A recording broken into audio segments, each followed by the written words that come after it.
अस्सलाम वालेकुम। आज हम लोग चैप्टर 3 स्टार्ट करेंगे जो कि है ग्लोब्यूलर प्रोटीन। अब पहले प्रोटीन दो किस्म की होती है, एक होती है ग्लोब्यूलर फॉर्म और एक होती है फाइब्रस फॉर्म। फाइब्रस क्या है? एलोंगेटेड फॉर्म है प्रोटीन की।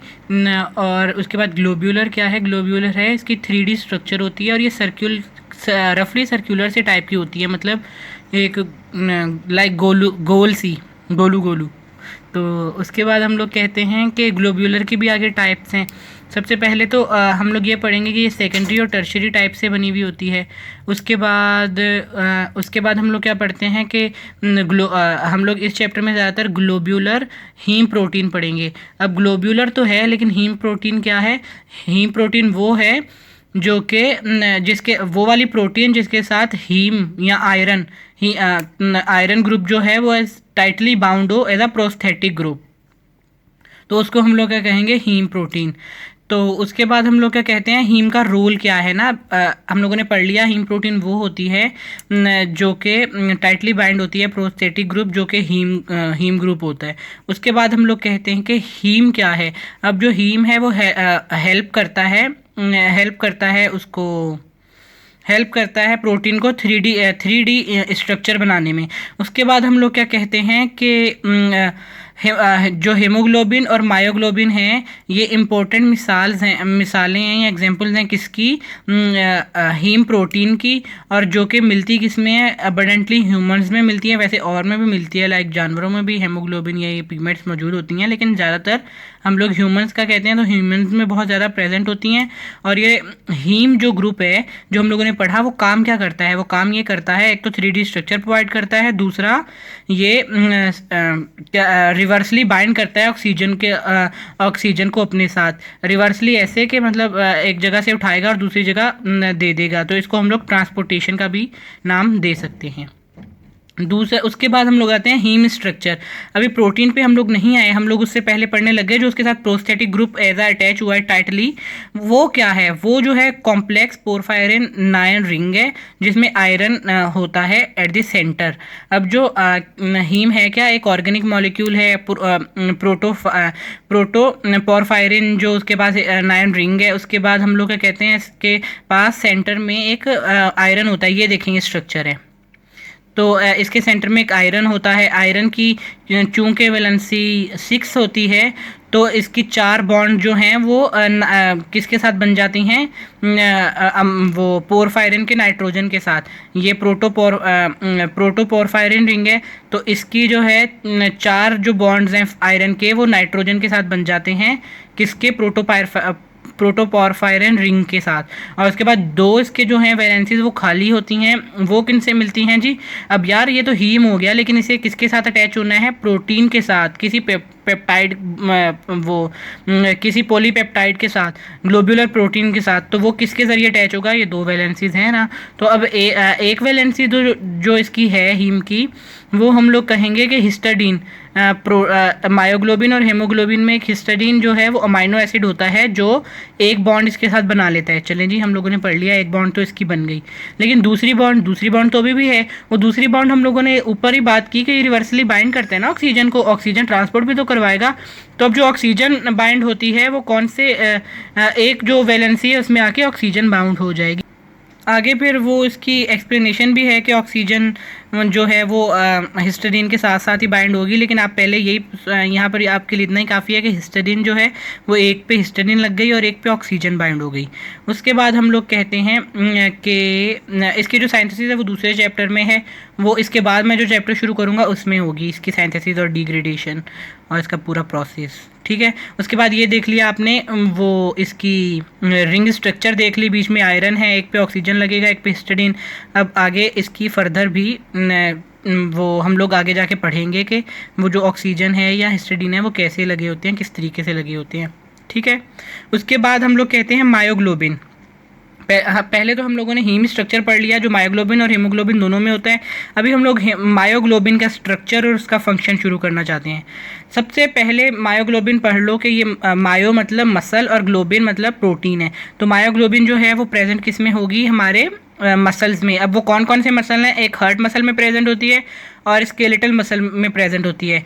और इसका काम क्या है? इसका काम वही है क्योंकि इसमें हीम ग्रुप प्रेजेंट है, तो ऑक्सीजन रिजर्वायर भी है, ऑक्सीजन को जमा भी करके रखती है अपने पास, और ऑक्सीजन कैरियर भी है। मतलब कि जहाँ पर मसल के पास ऑक्सीजन नहीं होगी उधर ये इंक्रीज कर देगी ऑक्सीजन रेट ट्रांसपोर्ट मसल्स में। उसके बाद हम लोग कहते हैं मायोग्लोबिन जो है वो सिंगल पॉलीपेप्टाइड चेन पर मुश्तमिल है। अच्छा, ये तो मैंने आपको बताया नहीं, जो मायोग्लोबिन है वो सिंगल एक पॉलीपेप्टाइड चेन पर है, और जो हेमोग्लोबिन है वो हमारे टेट्रामर है, मतलब चार पॉलीपेप्टाइड चेन से बनी हुई होगी, और ये जो है हमारी मायोग्लोबिन वो एक पॉलीपेप्टाइड से बनी हुई होगी। उसके बाद हम लोग क्या कहते हैं, यहाँ पर एक पॉइंट बताई हुई है कि जो माउस मायोग्लोबिन है, अगर उसमें दोनों जो जीन्स हैं वो नॉकआउट मतलब ख़राब भी हो गई तब भी उसका फिनोटाइप नॉर्मल ही आएगा। उसके बाद लिखा हुआ है कि ना हम लोग कि दोनों का काम क्या है, ऑक्सीजन ट्रांसपोर्ट कराना, दोनों में हीम ग्रुप भी प्रेजेंट है, तो इनमें इतनी होमोलॉजी है कि ये हमारी हेल्प करती है। हम लोग अभी हेमोग्लोबिन का पूरा कॉम्प्लेक्स देखते हैं, एक पॉलीपेप्टाइड नहीं देख सकते, लेकिन ये इतनी होमोलॉजी रखती है इसके साथ, इतनी वो मिलती जुलती है इसके साथ कि हम लोग इसकी एक चेन को देख के हम लोग कॉम्प्लेक्स टाइप जो प्रॉपर्टीज़ है हेमोग्लोबिन की वो पहचान सकते हैं। ठीक हो गया, मतलब काफ़ी ज़्यादा, हम लोग ऐसे भी कह सकते हैं काफ़ी ज़्यादा ये उसके साथ मिलती जुलती प्रोटीन है, तो हम लोग कह दें कि उसकी कोई कज़न शज़न होगी। ठीक है, उसके बाद हम लोग क्या कहते हैं कि मायोग्लोबिन मॉडल पे चले वो आगे आएगा। उसके बाद क्या कहते हैं, अल्फ़ा हेलिकल कंटेंट। अभी जो मायोग्लोबिन है उसमें 80% जो इसकी पॉलीपेप्टाइड है ना वो 8 स्ट्रेचेस पे 8 स्ट्रेचेस पर मुश्तमिल है। 8 स्ट्रेचेस मतलब 8 मोड, मतलब अब लाइक हमारी एक तो ये होगी क्या कहते हैं ऐसे प्राइमरी प्रोटीन सिंपल, लेकिन अभी आ गई सेकेंडरी। उसके बाद आती है टर्शरी। तो टर्शरी कैसे, वो मोड़ घेड़ वाली होती है, तो उसका ये कह रहे हैं 8 स्ट्रेचेस प्रेजेंट होते हैं इसमें, और दीज स्ट्रेचेस आर लेबल्ड। अब ये दिखाए हुए हैं कहाँ पर, ये ए फिगर में देखें, ए यहाँ से स्टार्ट हुई है, बी ये एक स्ट्रेच आया है, सी दूसरा है, डी तीसरा, ये मतलब टोटल 8 स्ट्रेचेस होंगे इसके पास। और ये स्ट्रेचेस बनते क्यों हैं जी? बनते हैं, हम लोगों ने पीछे भी पढ़ा था कि जो प्रोलिन मॉलिक्यूल है वो किंक पैदा करता है, तो हमारी प्रोटीन को वहाँ से मोड़ देता है। हम लोगों ने फर्स्ट प्रोटीन चैप्टर में पढ़ा था, फर्स्ट या सेकंड में पढ़ा था स्ट्रक्चर में तो जो ये ना प्राइमरी को सही रहने नहीं देता है, इसीलिए किंक पैदा करता है प्राइमरी के स्ट्रक्चर में। जहाँ पर भी प्रोलीन होगा वो 5 मेंबर कार्बन रिंग जो है स्ट्रक्चर में गड़बड़ करेगी और वहाँ पर किंक पैदा हो जाएगा और वहाँ पर मोड़ आ जाएगा। उसके बाद एक और भी हम लोगों ने पढ़ा था बीटा बैंड। बीटा बैंड जहाँ पर होगा वहाँ पर भी एक किंक पैदा हो जाएगा। उसके बाद हम लोग क्या कहते हैं कि अब ये जो आपस में ये ऐसे प्रोटीन है, ये कौन से वो बॉन्ड्स के साथ स्टेबलाइज हुई है। जैसे हम लोगों ने कोलेजन और वो इलास्टिन में पढ़ा था कि जो इलास्टिन है वो हाइड्रोजन बॉन्ड से वो हुई है, स्टेबलाइज हुई है, इंटर हाइड्रोजन बॉन्ड। तो ऐसे इधर भी हम लोग पढ़ेंगे कि stabilised by hydrogen bonds and ionic bonds, और हाइड्रोजन और आयोनिक बॉन्ड से ये स्टेबलाइज हुई है। उसके बाद हम लोग कहते हैं, इधर दूसरे नाम लिखे हुए हैं आयोनिक बॉन्ड के, हम लोग इसको इलेक्ट्रोस्टेटिक बॉन्ड भी कहते हैं, इलेक्ट्रोस्टेटिक इंटरेक्शन भी कहते हैं, या साल्ट ब्रिज भी कहते हैं। और इसके बाद हम लोग क्या कहते हैं कि दूसरा फिर आता है location of polar and non polar amino acid residue. हम लोगों ने ये शुरू वाले चैप्टर्स में भी पढ़ा है, जब भी कोई भी चेन होगी, जब वो टर्शियरी स्ट्रक्चर में जाती है नॉन पोलर सॉल्यूशन में या नॉन पोलर वो पोलर चीज़ में, जैसे हम लोग अमाइनो एसिड की एक चेन है सेकेंडरी स्ट्रक्चर, उसको जब वाटर में डालेंगे तो वाटर क्या है, हमारा पोलर सब्सटेंस है। हमारा ब्लड में भी ज़्यादातर वाटर होता है, तो ये प्रेजेंट भी ब्लड में या प्लाज्मा में होती है, वो ज़्यादातर वाटर, हमारी बॉडी ज़्यादातर वाटर की बनी हुई है। तो अभी इस पोलर सब्सटेंस में इसका क्या हाल होता है कि क्या होता है कि ना जो इसके पोलर मॉलिक्यूल्स हैं, चार्ज्ड मॉलिक्यूल्स, वो बाहर वाली साइड आ जाते हैं सारे, और जो इसके जो है नॉन पोलर मॉलिक्यूल वो इसके अंदर आ जाते हैं। अगर ऐसा ना हो तो ये तो सॉल्यूबल ही नहीं हो पाएगी इतनी, मतलब नॉन सॉल्यूबल हो जाएगी ना अगर सारे इसके नॉन पोलर बाहर आ गए।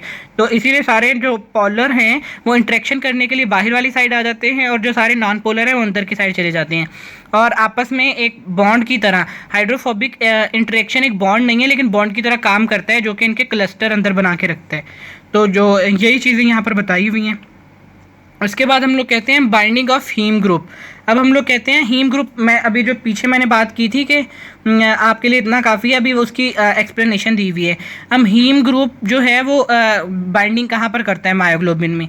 अब मायोग्लोबिन में ये ना उसके बीच में एक मतलब बीच वाला हिस्सा होगा मायोग्लोबिन का बिल्कुल। अब जैसे ये हम लोगों ने ये पढ़ लिया, ये पूरा जैसे कोर सा है ऐसे बना हुआ, तो ये इसके इस जगह पर होगा, मतलब जिसको इन्होंने सर्वाइस नाम दिया हुआ है कि यहाँ पर प्रेजेंट होगी हमारी हीम ग्रुप प्रेजेंट होगा यहाँ पर। और वो किससे मतलब वो जुड़ा हुआ होगा, वो जुड़ा हुआ होगा हमारे नॉन पोलर मतलब लाइन जो करते हैं ना उसे।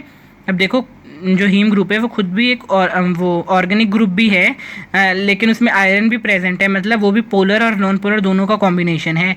लेकिन उसके बाद हम लोग क्या देखते हैं कि ये जो हीम ग्रुप है ये लाइन किससे किया हुआ है, ये जो हीम ग्रुप है ये लाइन जो किया हुआ है ये lined by non polar amino acid जो अंदर रेजिड्यू करते थे हमारे कोर में। उसके बाद बाहर, लेकिन उसके अंदर हम लोगों ने पढ़ा था कि वो हिस्टडीन भी हैं, दो हिस्टडीन जो हैं वो हम लोगों ने पोलर अमाइनो एसिड में पढ़े थे। तो वही लिखा हुआ है lined by non polar amino acid except notable exception are two histidine residue.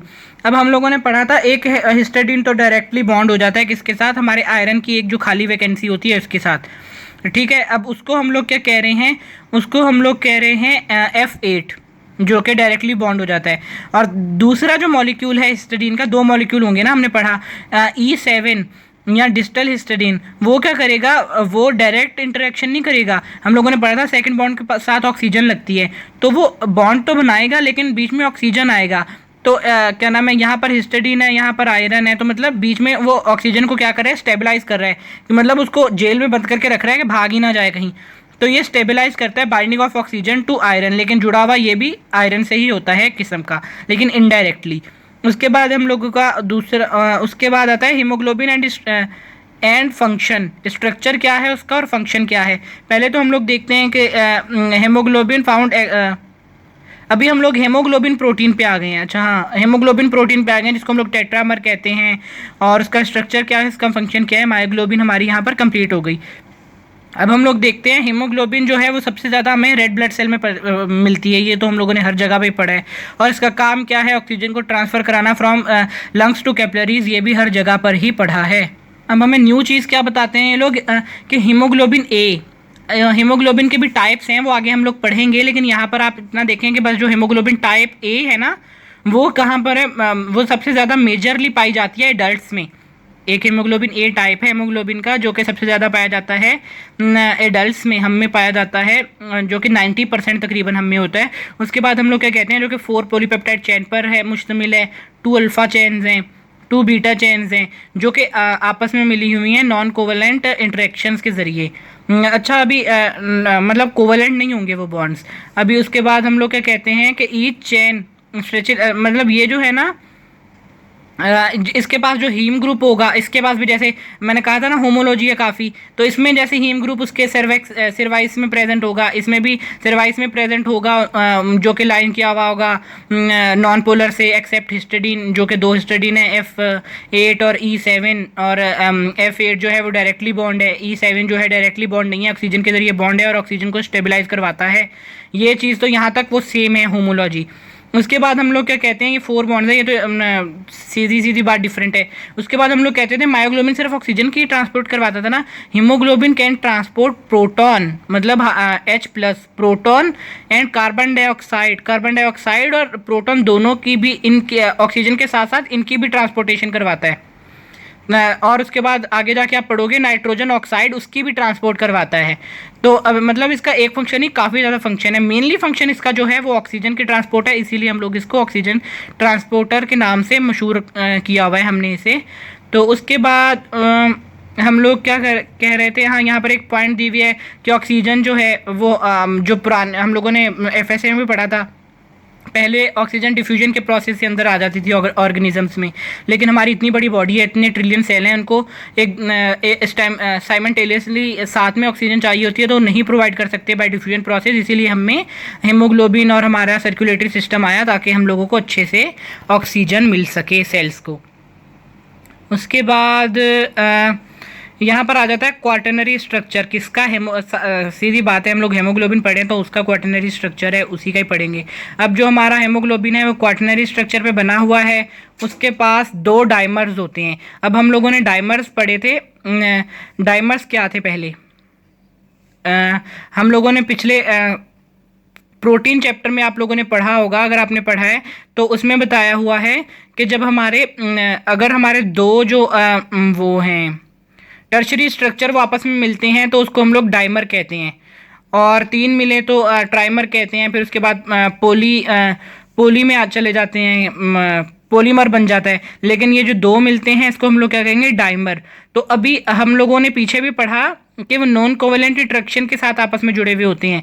ये बात आपको यहाँ पर बहुत अच्छे से समझाई जाएगी, यहाँ पर इतना गौर आपने मतलब किया है तो वो भुला दें, वो बात इतनी याद करने वाली पता क्यों नहीं है, क्योंकि अगर आपने यहाँ पर नॉन कोवेलेंट पढ़ लिया तो यहाँ पर कोवेलेंट भी होंगी। अब देखें क्या है कि विद इन डाइमर, डाइमर के अंदर, मतलब अभी ये डाइमर के अंदर की बात हो रही है कि दोनों जो आपस में अल्फा, अच्छा डाइमर के एक और भी है कि जो 2 डाइमर हैं वो ऐसे नहीं बने होंगे कि दोनों अल्फा अल्फा आपस में मिली हुई है, नहीं, एक अल्फा होगा तो एक बीटा होगा, एक अल्फा होगा तो एक बीटा होगा, ऐसे 2 डाइमर आपस में ये बन जाएंगे। तो अब जो 2 डाइमर बन गए, एक को नाम हमने 1 दे दिया, एक को 2 दे दिया, alpha beta dimer 1, alpha beta dimer 2, जो कि आइडेंटिकल्स हैं। और ये आपस में जो जुड़े हुए होंगे इन दोनों की अल्फा और बीटा जो आपस में जुड़े हुए होंगे वो किससे जुड़े हुए होंगे, वो हाइड्रोफोबिक इंटरेक्शन की वजह से जुड़े हुए होंगे, जो कि टाइटली है। अल्फा और बीटा आपस में बहुत टाइटली जुड़े हुए हैं, किसकी वजह से, हाइड्रोफोबिक इंटरेक्शन की वजह से। उसके बाद आते हैं हम लोग, ये तो हो गया इंट्रा मॉलिक्यूलर, मतलब इंट्रा वो सब यूनिट आपस में कैसे जुड़े हुए हैं। लेकिन अभी जो डाइमर है इंटर आपस में, वो कैसे जुड़े हुए होंगे, वो जुड़े हुए होंगे बाय पोलर बॉन्ड्स। अब पोलर बॉन्ड्स जो हैं वो वीक आयोनिक बॉन्ड्स होंगी, जो कि पोलर बॉन्ड से वीक, और वो क्या होगी, वो वीक होगी। यहाँ पर देखने वाली बात ये है कि हम लोग वैसे पोलर बॉन्ड को स्ट्रॉन्ग कहते हैं, लेकिन यहाँ पर पोलर बॉन्ड वीक होगी, बल्कि जो हमारी उसके बाद हाइड्रोफोबिक इंटरेक्शन है वो हमारी यहाँ पर स्ट्रॉन्ग होगी। उसके बाद हम लोग क्या कहते हैं कि ये हमारी जो है पोलर बॉन्ड जो हैं 2 डाइमर्स के बीच में ये वीक होगी, इसीलिए हम लोग कहते हैं कि जो हमारे 2 डाइमर्स हैं वो मूवमेंट करते हैं। जब हमारी ऑक्सीजन आके बाइंड होती है किसके साथ, हीमोग्लोबिन के साथ, तब भी मूवमेंट शो करते हैं वो ऑक्सी हीमोग्लोबिन और डीऑक्सी हीमोग्लोबिन। डीऑक्सी जब हमारे साथ हीमोग्लोबिन के पास ऑक्सीजन नहीं होती, और ऑक्सी हीमोग्लोबिन जब हीमोग्लोबिन के पास ऑक्सीजन होती है। तो अभी यहाँ पर यही बताया हुआ है कि हाइड्रोफोबिक इंटरेक्शन होती है इंट्रा में, और इंटर में क्या होता है कि वीकर पोलर बॉन्ड्स होती हैं। और उसके बाद बस यही इस पेज में है। अच्छा, ऊपर फिगर्स दी हुई हैं आपको समझाने के लिए। अब ये अल्फ़ा, एक अल्फ़ा वो है अल्फ़ा 1 है, ये अल्फ़ा 2 है, इनके बीच में आप देखें सर्वाइस में क्या प्रेजेंट है, हीम ग्रुप प्रेजेंट है। ये बीटा 1 है और ये बीटा 2 है, जो आपस में मिलके यहाँ पर डाइमर्स बनाते हैं। अभी जैसे हम लोगों ने बात की कि 2 वो मूवमेंट्स होती हैं हेमोग्लोबिन के डाइमर्स में, क्योंकि वीक जो है हमारी पोलर बॉन्ड्स होती हैं इंटर डाइमर के बीच में, जिसकी वजह से मूवमेंट्स होती हैं। अब उन मूवमेंट्स की बेस पर 2 टाइप के 2 फॉर्म के हेमोग्लोबिन पाए जाते हैं। एक जिसमें ऑक्सीजन अटैच होती है डीऑक्सी में, और एक ऑक्सी स्टेट में पाई जाती है। मतलब 2 स्टेट्स हो गई हमारी हीमोग्लोबिन की। अब टी फॉर्म क्या है, टी फॉर्म वो है मैंने पहले बताया डीऑक्सी फॉर्म ऑफ हीमोग्लोबिन है, जिसको हम लोग टी हीमोग्लोबिन कहते हैं। इसको हम लोग टी का मतलब क्या है, टॉट या फिर टेंस फॉर्म, मतलब अंडर टेंशन होगा। इसमें अंडर टेंशन कैसे होगा कि उसकी ना इस फॉर्म में जो हमारी आयनिक बॉन्ड्स थी या हाइड्रोजन बॉन्ड थी डाइमर के बीच में, वो बहुत मतलब ज़ोर से बाउंड होंगी और ये मूवमेंट नहीं कर पाएगा। यहाँ पर इसकी मूवमेंट बंद हुई होगी। लेकिन जब हम लोग बात करते हैं, अच्छा इसको हम लोग आगे भी पढ़ लें कि टी कन्फर्मेशन में क्या है, लो ऑक्सीजन एफिनिटी फॉर हेमोग्लोबिन होगी। टी फॉर्म में जो डीऑक्सी फॉर्म है, तो इसमें जो हमारी ऑक्सीजन की लो एफिनिटी होगी हेमोग्लोबिन के साथ, मतलब हीमोग्लोबिन नहीं चाहेगा कि बहुत ज़्यादा चाहत नहीं होगी उसको ऑक्सीजन के साथ, होगी तो चाहत सही, क्योंकि लो ऑक्सीजन एफिनिटी है, लो है, नो नहीं है यहाँ पर। तो इसीलिए हम लोग कहते हैं ऑक्सीजन की एफिनिटी जो है ऑक्सीजन के साथ लो होगी। वो लो क्यों होगी वो भी आपको बताते हैं उसके बाद आती है आर फॉर्म, आगे जाके पढ़ेंगे हम लोग क्यों लो होती है। उसके बाद हम लोग कहते हैं आर फॉर्म। आर फॉर्म में क्या है, ये बाइंडिंग ऑफ ऑक्सीजन जो है वो क्या करवाती है, रप्चर करवा देती है। हमारे जो इंटर डाइमर के बीच में जो बॉन्ड्स प्रेजेंट थे उनका रप्चर करवा देती है। जब हमारे दो डाइमर्स के बीच में काफ़ी ज़्यादा पोलर जो वीक बॉन्ड्स थे वो काफ़ी ज़्यादा टूट जाते हैं, कुछ बाकी बचते हैं, तो वो जो डाइमर है वो अलोइंग मूवमेंट शुरू कर देते हैं, मतलब मूवमेंट होने लग जाती है उनमें। और मूवमेंट क्या होती है, जो हमारा ऑक्सीजन के जुड़ने से जो हमारा आयरन का मॉलिक्यूल था वो खिंच जाता है नीचे की तरफ। ऐसे जब खिंच जाता है वो नीचे की तरफ तो प्लेनर फॉर्म, एक प्लेन फॉर्म बना देते हैं, प्लेन एक लाइन बना देते हैं। यही बताया हुआ इसमें, मतलब आप सिर्फ इतना याद करें कि मूवमेंट होती है इसमें। और आर फॉर्म का है मतलब क्या है, आर और रिलैक्स्ड फॉर्म, आर और रिलैक्स्ड फॉर्म। उसके बाद हम लोग क्या कहते हैं, जब आर फॉर्म होता है तो इसकी हाई ऑक्सीजन एफिनिटी होती है हेमोग्लोबिन के साथ। हेमोग्लोबिन तब ऑक्सीजन को बहुत ज़्यादा इफिनाइट या बहुत ज़्यादा अपनी तरफ खींचता है। और उसके बाद हम लोग कहते हैं मतलब इसकी स्टेबिलिटी बढ़ जाती है, आर कन्फर्मेशन की स्टेबिलिटी बढ़ जाती है जब ऑक्सीजन जुड़ा हुआ हो। अब देखें टी फॉर्म में ऑक्सीजन क्यों नहीं जुड़ा ही नहीं हुआ, इसका मतलब है कि उसकी जो एफिनिटी है वो लो है। अब जिसको किसी से मोहब्बत नहीं है वो चाहेगा ना से दूर दूर। अब टी कन्फर्मेशन ऑफ हेमोग्लोबिन ने अपने पास रखी नहीं हुई ऑक्सीजन, तो हम लोग यही सोचेंगे ना कि भाई हेमोग्लोबिन को प्यार ही नहीं है इससे।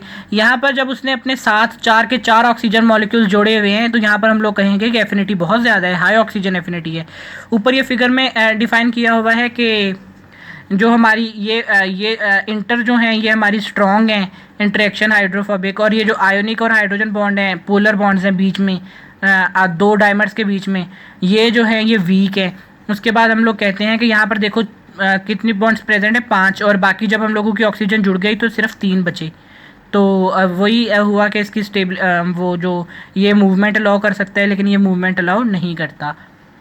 उसके बाद अच्छा मैंने आयरन का बताया था कैसे। अब ये देखो ये नॉर्मल हीम है, इसके साथ ऑक्सीजन नहीं जुड़ा हुआ, लेकिन जब ये ऑक्सीजन के साथ हमारा ये हिस्टिडीन है, ये हिस्टिडीन है जो एक हिस्टिडीन जुड़ा हुआ था, ये हमारा आयरन है, इसकी एक और बॉन्ड बनेगी ऑक्सीजन के साथ बनी है, तो उसने आयरन को प्लेनर फॉर्म में कर दिया है, खींच के नीचे कर दिया है। ये देखो यहाँ पर टेढ़ा है, यहाँ पर खींच के सीधा कर दिया है। वो ये सीधा हो जा ज़्यादा बीवी आंदी है जब बंदे ने नहीं सीधा कर दी इदा ही। तो अब यहाँ पर क्या हुआ है कि हमारा आयरन प्लेनर फॉर्म में आ गया और ऑक्सीजन अटैच हो गई है। तो ये क्या फॉर्म हो गई, ये हमारी हो गई वो आर फॉर्म, और ये हमारी कौन सी है, ये हमारी टी फॉर्म। हम लोग पढ़ेंगे कि ऑक्सीजन बाइंड जो होती है मायोग्लोबिन और हेमोग्लोबिन के साथ वो कैसी होती है और क्या क्या कुछ होता है, वो हम लोग अभी शुरू करते हैं। Oxygen binding to myoglobin and haemoglobin. Myoglobin जो है ना ऑक्सीजन को वो बाइंड सिर्फ एक ऑक्सीजन को बाउंड करवा सकती है क्योंकि उसके पास हीम ग्रुप एक प्रेजेंट है। उसके बाद जो हीमोग्लोबिन है वो अपने साथ 4 मॉलिक्यूल्स को बाइंड करवा सकती है क्योंकि इसके पास 4 हीम ग्रुप हैं। उसके बाद डिग्री ऑफ सैचुरेशन, जो डिग्री ऑफ सैचुरेशन है वो क्या है कि जब ये ज़ीरो भी, सैचुरेशन ज़ीरो भी हो सकती है और वो भी हो सकती है 100 भी हो सकती है। डिग्री ऑफ सैचुरेशन क्या है, परसेंटेज है कि कितने मॉलिक्यूल्स हमारे सैचुरेट हुए हुए हैं। लाइक ऑक्सीजन के साथ तो एक ही ऑक्सीजन बाइंड होगा तो उसकी सैचुरेशन 100 हो जाएगी, एक ही निकला तो उसकी सैचुरेशन हो गई 0। और उसके बाद हम लोग कहते हैं कि अगर हेमोग्लोबिन के पास 4 होते हैं तो अगर 2 अटैच हुए तो हम लोग कहेंगे 50 है इसकी सैचुरेशन। अगर उसकी वो चारों अटैच हो गए तो उनकी हो गई 100 सैचुरेशन हो गई। तो ये हम लोग कहते हैं कि हमारी सैचुरेशन है, डिग्री ऑफ सैचुरेशन जिसे कहते हैं। उसके बाद हम लोग क्या कहते हैं, पल्स ऑक्सीमीट्री के ज़रिए हम लोग इनकी सैचुरेशन चेक कर सकते हैं कि कितनी सैचुरेशन हो चुकी है हेमोग्लोबिन या मायोग्लोबिन की।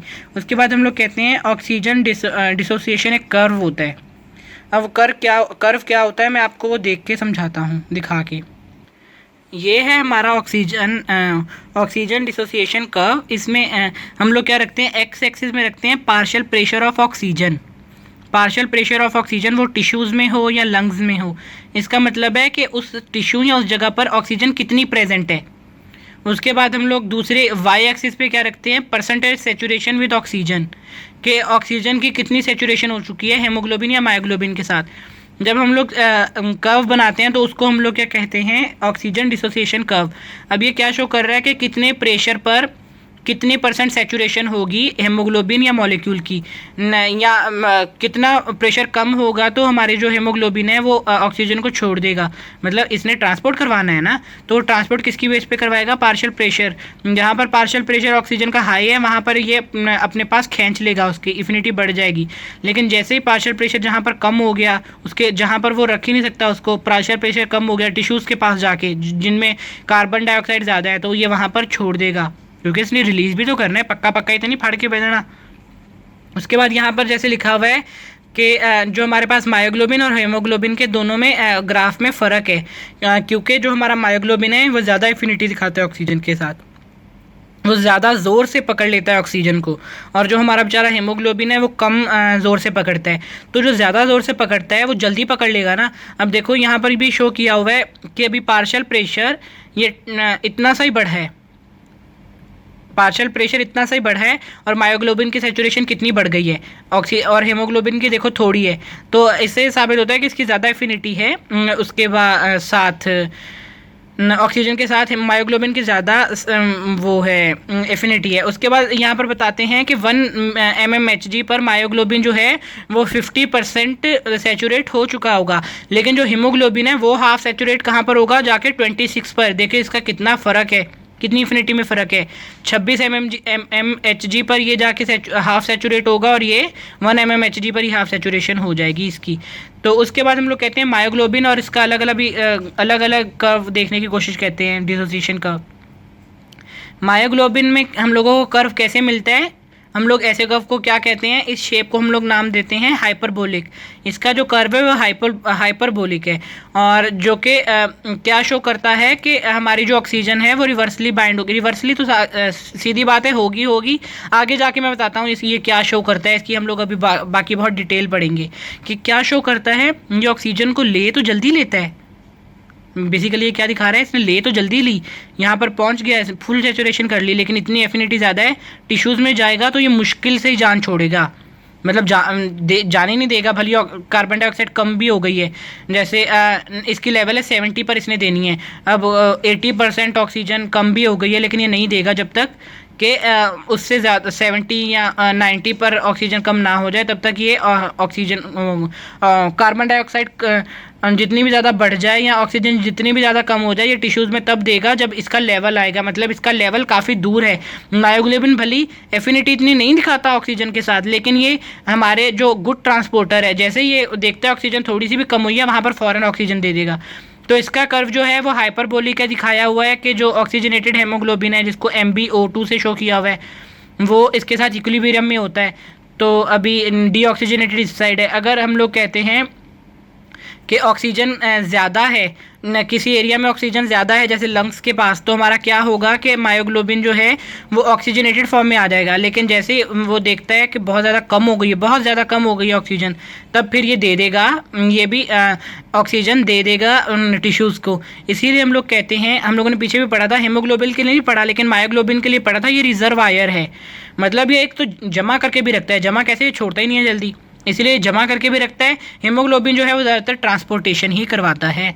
उसके बाद हम लोग क्या कहते हैं, अगर हाँ कि मतलब ऑक्सीजन कम है तो ये रिवर्सली जाएगा, ऑक्सीजन ज़्यादा है किसी एरिया में तो ये जो है फॉरवर्ड ज़्यादा मूव करेगा, मतलब ये वाली मायोग्लोबिन बनेगी, और किसी टिश्यू में कम है ऑक्सीजन तो ये डीऑक्सी मायोग्लोबिन बनेगी। उसके बाद हम लोग कहते हैं हेमोग्लोबिन। अभी हेमोग्लोबिन का कर्व कैसा है, इस शेप को हम लोग कहते हैं सिग्मोइड कर्व। पहले मतलब थोड़ा कम तेज़ी से बढ़ा, फिर एकदम ज़्यादा बढ़ा, फिर थोड़ा कम, इसको हम लोग कहते हैं सिग्मोइड। और यूं वाले को बस जो सीधा सीधा यूं हो जाए उसको हम लोग कहते हैं हाइपरबोलिक। तो उसके बाद हम लोग क्या, यहाँ पर हम लोग क्या पढ़ रहे हैं, सिग्मोइड शेप होता है हेमोग्लोबिन में, डिसोसिएशन ऑक्सीजन डिसोसिएशन का। उसके बाद हम लोग कहते हैं कि ना जो हम यहाँ पर ऑक्सीजन के साथ इसकी बाइंडिंग होती है वो कोऑपरेटिव होती है, मतलब इसके साथ जो 4 ऑक्सीजन लगेंगे, ये सिग्मोइड कर्व जैसे वहाँ पर बना था, यहाँ पर ये सिग्मोइड कर्व बनता क्यों है, ये सिग्मोइड कर्व इसीलिए बनता है कि ना ये ऑक्सीजन जो है इसके साथ कोऑपरेटिवली काम करती है। इसके पास 4 वो हीम ग्रुप हैं, 4 ऑक्सीजन बाइंड करेगा ना, जब इसके साथ 1 ऑक्सीजन बाउंड होगी तो 1 मॉलिक्यूल बाउंड हो गया, बाकी 3 जो हैं वो भी खाली हैं, तो अब जब इसके साथ एक ऑक्सीजन बाउंड हुआ है तो इसकी एफिनिटी और ज़्यादा बढ़ जाएगी ऑक्सीजन को गेन करने के लिए, ये और चाहत बढ़ जाएगी इसकी ऑक्सीजन के लिए। तो फिर इसके साथ दूसरी बाउंड होगी तो इसकी चाहत और बढ़ जाएगी। जब तीसरी बाउंड होगी तो इसकी चाहत और ज़्यादा बढ़ जाएगी, मतलब हर ऑक्सीजन के लगने के साथ इसकी चाहत बढ़ती जा रही है। तो इसको हम लोग क्या कहते हैं, कोऑपरेटिव बाउंडिंग है ऑक्सीजन के साथ। तो इसमें ये बताया हुआ है कि जो एक ऑक्सीजन मॉलिक्यूल लगेगा वो दूसरे मॉलिक्यूल के लगने के लिए इसकी जो वो है बहुत ज़्यादा बढ़ा देगा एफिनिटी। इसीलिए हम लोग देखते हैं कि एक मॉलिक्यूल अभी अटैच हुआ है यहाँ पर तो फ़ौरन स्टीव बन गया है, मतलब एकदम चढ़ गया, उसकी एफिनिटी चाहत एकदम चढ़ गई तो उसने फ़ौरन दूसरी ऑक्सीजन भी गेन कर ली। अभी दूसरी गेन की है, फ़ौरन तीसरी भी, फिर चौथी, मतलब चारों यहाँ पर हो गए, फिर ये स्लो हो गया। फिर उसके बाद ये यहाँ पर अच्छा, फिर उसके बाद जब ये मतलब वो आगे दोबारा वापस, अभी मैं आपको बताने लगा था वापस आने का कब, वो आगे जाके हम लोग दोबारा पढ़ेंगे। यहाँ पर लिखा हुआ है देखो, यहाँ ये भी ग्राफ दिया हुआ है। ये खाली हीमोग्लोबिन है, जब इसके साथ एक ऑक्सीजन बाउंड हुआ वो बड़ी मुश्किलों से होगा बेचारा, जब वो, क्योंकि बहुत ज़्यादा प्रेशर जब होगा तब वो जाके एक ऑक्सीजन को बाइंड करेगा। एक ऑक्सीजन अभी बाइंड हुआ है तो उसने कहा कि भाई मैं और ऑक्सीजन साथ में थे कर लिया, उसकी एफिनिटी बढ़ जाएगी, वो दोबारा दूसरे के साथ, तीसरे के साथ, जब चारों की हो जाएगी तब वो उसे जाके सुकून मिलेगा और इसकी एफिनिटी थोड़ी सी नॉर्मल लेवल पर आएगी। तो उसके बाद हम लोग क्या कहते हैं कि जो हमारा हीमोग्लोबिन है वो एलोस्टेरिक इफेक्टर शो करता है। एवं ही नहीं, मतलब जैसे हमारा मायोग्लोबिन है वो इतना नहीं शो करता, ये जो है ना काफ़ी ज़्यादा इफेक्टर्स पर बेस पर हमारी ऑक्सीजन को किसी जगह पर रिलीज़ करता है या गेन करता है, उसके काफ़ी ज़्यादा फैक्टर हैं। तो इस पेज में हमारा इतना ही था, ऑक्सीजन डिसोसिएशन का कोऑपरेटिवली बॉन्ड करता है। अच्छा, और इसकी यहाँ पर लिखी हुई थी एक जगह पर कि इसकी एफिनिटी, जो पहला ऑक्सीजन मॉलिक्यूल होता है और जो लास्ट होता है, इनमें फ़र्क कितनी एफिनिटी का आ जाता है, 300। जो फोर्थ वाला हमारा ऑक्सीजन लगेगा वो 300 टाइम मोर एफिनिटी के साथ लगेगा, किसके साथ, हीमोग्लोबिन के साथ। अब आप खुद सोचें कि एक मॉलिक्यूल के लगने के साथ कितनी एफिनिटी बढ़ जाती है। उसके बाद हम लोग एलोस्टेरिक इफेक्टर अपनी अगली वीडियो में पूरी डिटेल के साथ पढ़ेंगे। उम्मीद करता हूँ आपको समझ आई होगी। Thank you very much. अगर कोई क्वेश्चन है तो वो आप कमेंट सेक्शन में पूछ लें। अल्लाह हाफिज़।